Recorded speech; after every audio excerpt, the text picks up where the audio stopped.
உறவுகளுக்கு அன்பான வணக்கங்கள். தந்தை தான செட்டில்மெண்ட்டாக கொடுத்த சொத்தை தாய் அதை ரத்து செய்ய அதிகாரம் இருக்கிறதா?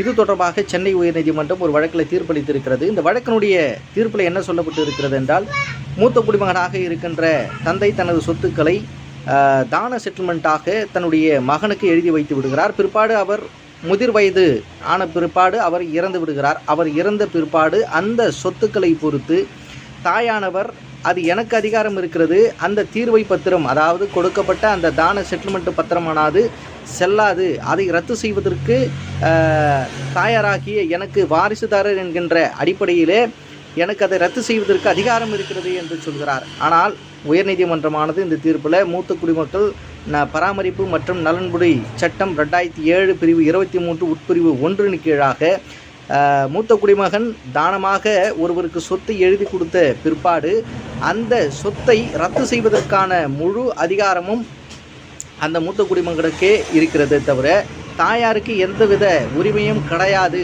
என்று சொல்லி இந்த தீர்ப்பிலே சொல்லப்பட்டு இருக்கிறது. இதை பற்றி நீங்கள் தெரிந்து கொள்ளுங்கள். நன்றி.